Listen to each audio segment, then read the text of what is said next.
Disclaimer: the following review and subsequent reviews contain large amounts of content from the television series My Little Pony Friendship is Magic, as well as opinions that may differ from your own. If you are sensitive to any of the above, then it is strongly advised that you stop watching now. And maybe you should focus on your priorities. Viewer discretion is advised. This episode starts with an expositional storybook telling us the backstory of the setting of the show, Equestria. To summarize the story, two Alicorn deity princess sisters named Celestia and Luna controlled the sun and moon respectively. However, because the ponies praised the sun and not the moon, this enraged the latter and transformed into Nightmare Moon, threatening to bring Equestria into eternal darkness. To stop this from happening, Celestia used the elements of harmony, which kinda look like the rupees from The Legend of Zelda, to banish her to the moon. Since then, Celestia has controlled both the sun and the moon. This is actually a very intriguing opening to the story. It blends in a perfect combination of simplicity and complexity, so that it keeps it easy to understand for the younger viewers, while keeping the older viewers' attention. Which we'll get to in a bit. And it turns out that the narrator of the story is actually one of our main characters, as shown by this poorly executed transition. The elder sister took on responsibility for both sun and moon. And this character is Twilight Sparkle, voiced by Tara Strong. Oh, sorry girls. I got a lot of studying to catch up on. And that one line right there pretty much summed up her character for now. Yup, Twilight is a bookworm. Good to know that we both have so much in common. She then goes to her home in Canterlot to find out more about the elements of harmony, where we're introduced to another character, Spike, voiced by Kathy Westlock. But we're on a break! Yet another young boy character that carries the trend of having a female voice actor. How long is this trope gonna last? Apparently, Twilight finds out that Nightmare Moon will return to bring back eternal night on the day of the Summer Sun celebration, which is 2 days away. So she informs Celestia, her teacher of magic, of this predicament. And what does she respond with? She ignores it. Yeah, she simply ignores Twilight's warning and gives her a completely different task. For the person who rules a land, that seems pretty foolish if you ask me. Anyway, Twilight's task from Celestia, besides help with the Summer Sun celebration, is to make new friends, hence the title. And the first one she meets is Pinkie Pie, voiced by... Well, that was interesting, alright. So then Twilight goes to a farm called Sweet Apple Acres, where she meets our next main character, Applejack, voiced by Ashley Ball. Soup zone, every pony! And if you thought the list of Twilight's characteristics were brief, Applejack's can be summarized in one word: apples. All the family harvests apples, all they eat is apples, even their names are based on apples.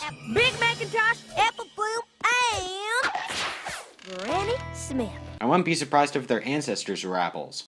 So after Twilight gets barraged with treats, I ate too much pie. we're immediately introduced to another character, Rainbow Dash, also voiced by Ashley Ball. The one and only. I'm starting to notice a trend of the main character's personalities being explained in a matter of a few sentences. But Rainbow Dash has a bit more personality to her other than egotism. Like the fact that she's pretty much the Wonderbolts' biggest fan, the best flying group in Equestria. And she's also a great flyer. And she manages to make Pony's manes look like freaking cotton candy. Admit it, you want to eat that stuff up if it was edible. Afterwards, Twilight heads over to the town hall to check on the decorations, which leads us to our next character, Rarity, voiced by Tabitha St. Germain. I'm just here to check on the decorations and then I'll be out of your hair. Out of my hair? What about your hair? Look, I know there's a lot of Rarity fans out there, and I don't hate her as a character. It's just, I personally can't relate to a character who's only interested in clothes. To be fair, I can't get mad about it too much, since they do need to have a character like this for the kind of show they're going for. So, take my words with a grain of salt, but she's personally my least favorite of the main characters. Oh, and for some reason Spike has a crush on her.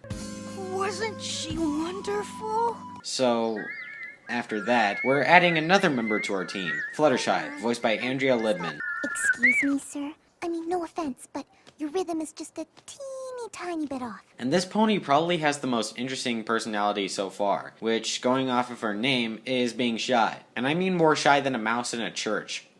Or me in a church.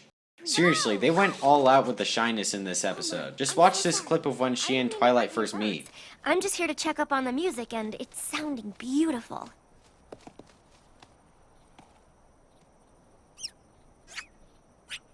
I'm Twilight Sparkle. What's your name? I'm Fluttershy. I'm sorry, what was that? My name is Fluttershy. Didn't quite catch that. The only time she really expresses herself is when Spike appears, because she's an animal enthusiast. A baby dragon! And after we're thankfully spared from an overly long biography on Spike's life. Aw, look at that. He's so sleepy he can't even keep his widow balance. And Twilight's terrible excuse to get away from Fluttershy, she heads over to her temporary house in Ponyville when...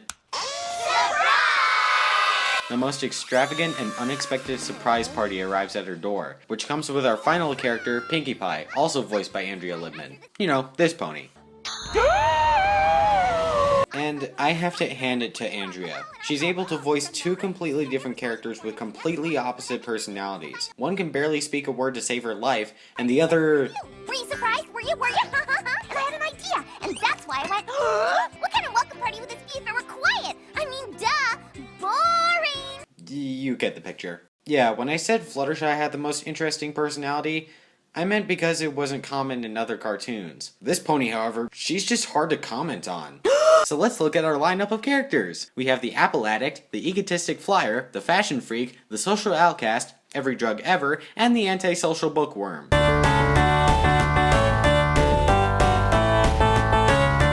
After Twilight complains about our clearly awesome gang of ponies, almost all of Ponyville comes to the Summer Sun celebration, where Celestia is revealed to have disappeared, and Nightmare Moon comes to crash the party.